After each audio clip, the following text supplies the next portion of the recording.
ನಮಸ್ಕಾರ ವೀಕ್ಷಕರೇ. Peripheral ring ರಸ್ತೆಗೆ 4 ತಿಂಗಳಲ್ಲಿ 80% ಭೂಮಿ ಪಡೆಯುವ ಗುರಿಯನ್ನ ಬಿಡಿಎ ಹೊಂದಿದೆ.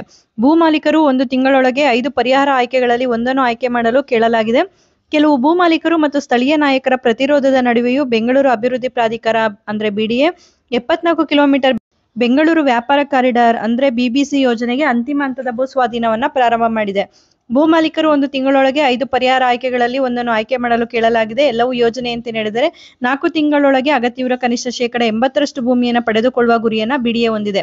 ಬೆಂಗಳೂರು ಬಿಸಿನೆಸ್ ಕಾರಿಡಾರ್ ಲಿಮಿಟೆಡ್ ಅಧ್ಯಕ್ಷ ವಿಶೇಷ ಭೂ ಸ್ವಾಧೀನ ಅಧಿಕಾರಿಗಳು ಸೋಮವಾರದಿಂದ ಭೂ ಮಾಲೀಕರನ್ನ ತಲುಪಲು ಪ್ರಾರಂಭಿಸುತ್ತಾರೆ ಎಂದು ಹೇಳಿದ್ದಾರೆ.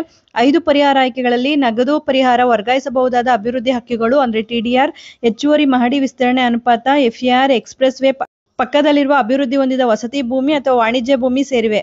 ಮಾರ್ಗದರ್ಶನ ಮೌಲ್ಯವನ್ನು ಕಡಿಮೆ ಮಾಡುವುದರಿಂದ ನಗದು ಪಾವತಿ ಕಡಿಮೆ ಆಕರ್ಷಕವಾಗಿದ್ದರೂ ಹೆಚ್ಚಿನ ರೈತರು ವಸತಿ ಅಥವಾ ವಾಣಿಜ್ಯ ಭೂಮಿಯನ್ನು ಆಯ್ಕೆ ಮಾಡುವ ನಿರೀಕ್ಷೆ ಇದೆ.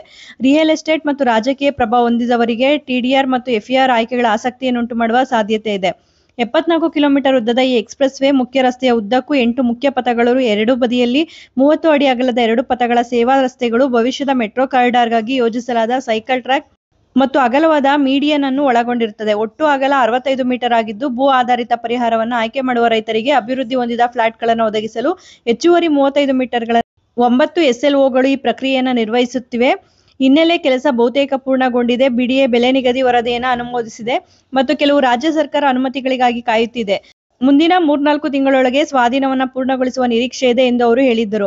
ಈ ಎಕ್ಸ್ಪ್ರೆಸ್ ವೇ 2 ತುದಿಗಳಲ್ಲಿ ನೈಸ್ ರಸ್ತೆಯನ್ನು ಸಂಪರ್ಕಿಸುತ್ತದೆ. ಎಲೆಕ್ಟ್ರಾನಿಕ್ ಸಿಟಿ ಮತ್ತು ಮಾಧವರದಲ್ಲಿರುವ ಬೆಂಗಳೂರು ಅಂತಾರಾಷ್ಟ್ರೀಯ ಪ್ರದರ್ಶನ ಕೇಂದ್ರ ಮತ್ತು ನಂತರ ಪೆರಿಫೆರಲ್ ರಿಂಗ್ ರಸ್ತೆ ಎರಡರೊಂದಿಗೆ ಸಂಯೋಜಿಸಲು ಮೇಜರ್ ಆರ್ಟೀರಿಯಲ್ ರಸ್ತೆಯೊಂದಿಗೆ ಸಂಪರ್ಕ ಸಾಧಿಸುತ್ತದೆ. ಬಿಡಿಎ ಹಿರಿಯ ಅಧಿಕಾರಿಯೊಬ್ಬರು ಸುಮಾರು 5,000 ಭೂ ಮಾಲೀಕರಿಗೆ ಸೂಚನೆ ನೀಡಲಾಗಿದೆ ಎಂದು ಹೇಳಿದರು. ಪ್ರತಿಯೊಬ್ಬ ಭೂ ಮಾಲೀಕರಿಗೂ ಅವರ ಭೂಮಿಯ ವಿವರಗಳು ಮತ್ತು ಲಭ್ಯವಿರುವ ಪರಿಹಾರ ಆಯ್ಕೆಗಳನ್ನು ಪಟ್ಟಿ ಮಾಡುವ ಪತ್ರವನ್ನು ಸ್ವೀಕರಿಸಲಾಗುತ್ತದೆ ಎಂದು ಅಧಿಕಾರಿ ತಿಳಿಸಿದ್ದಾರೆ.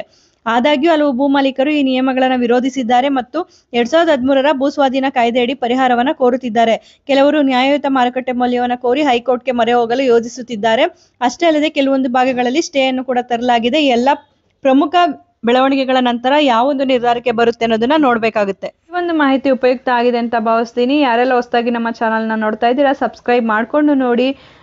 ಈ ವಿಡಿಯೋ ಇಷ್ಟ ಆಗಿದೆ ಅನ್ಸೋರು ಶೇರ್ ಮಾಡಿ, ಲೈಕ್ ಮಾಡಿ ಮತ್ತು ನಮ್ಮ ಚಾನಲ್ನ ನೋಟಿಫಿಕೇಶನ್ಗಾಗಿ ಬೆಲ್ ಐಕಾನ್ ಅನ್ನ ಪ್ರೆಸ್ ಮಾಡಿ. ಕಾನೂನು ಮಾಹಿತಿಯನ್ನ ಪ್ರತಿಯೊಬ್ಬರು ಕೂಡ ತಿಳ್ಕೋಬೇಕು. ಕಾನೂನಿನ ಜ್ಞಾನ ನಮ್ಮಲ್ಲಿ ಹೆಚ್ಚಾದಷ್ಟು ನಾವು ಸಮಾಜದಲ್ಲಿ ಬಾಳೋದಕ್ಕೆ ತುಂಬಾನೇ ಸುಲಭ ಆಗುತ್ತೆ. ಧನ್ಯವಾದಗಳು.